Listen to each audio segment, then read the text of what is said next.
As Jim Carrey said, shamelessness is not and will never be a superpower. Every day, every hour, something heinous is happening in the world. 20,000 children killed in the first 23 months of war in Gaza. More than one child killed every hour. That number dictates that more than 20,000 families are grieving the losses of their loved ones.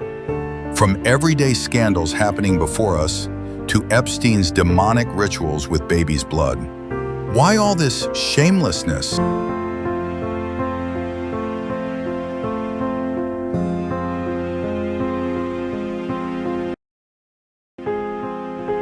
Where does it come from? Unresponsibility. Bad attention is what I call wanting something even though the consequences of you having it harms the innocent. It's those people who have ruined and continue to deform and transform what's right into what's wrong. In their mind, it doesn't matter how they get famous. What matters is that they are famous. From the Epstein files, we have come to the conclusion that the arrogant, intellectual rich people are worse than criminals and drug dealers. Politicians are killers and abusers. Their confidence turns into an extreme level of ego. They win the first game and they make the second game about them, but believing they are the best turns into believing they are the highest. They escape the consequences and they may live a great life. But Immanuel Kant said something else. He argued that people feel a moral law inside them, and they must act proportional to their moral law, even if it makes them suffer.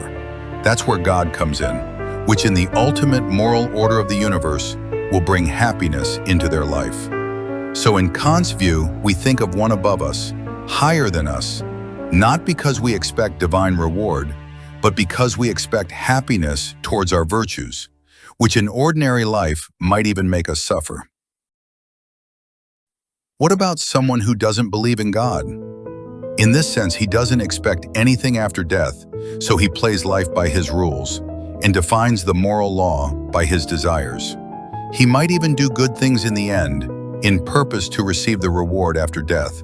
But in my opinion, I believe that man is a selfish fool. Today, we have the lowest level of transparency from the state. Look at the JFK files and at the Epstein files. How many politicians are mentioned there?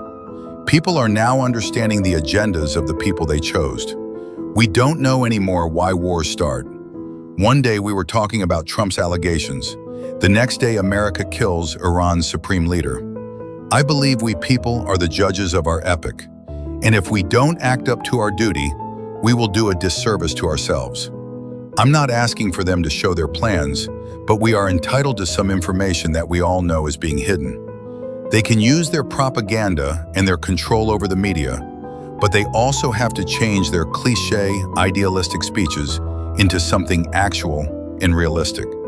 We need to get free from the repetition of words. The propaganda has destroyed a lot of minds. I believe people misunderstand the term open-minded. They think being open-minded means accepting everything easily as it is, without any critique at all. They think they are tolerant if they don't speak up, but in fact, they are just afraid of the consequences of their words. Therefore, they stay quiet. But if we all stay quiet, is there going to be any change? At least don't say that you tolerate someone. Say that you are afraid to say something that might be true. This way, we let things block our roads, like LGBTQ parades or environmental groups, but at least we are labeled as open-minded. With the rise of irresponsibility, hyper-ego, the lack of transparency, and false tolerance comes globalism. Globalism spreads every bad news as fast as possible across the world. It is a weapon used to shape people's thoughts and emotions. It exposes us to immoral events to make us perceive them as normal, as things that just happen. But nothing is normal or unintentional. Nothing is unintentional.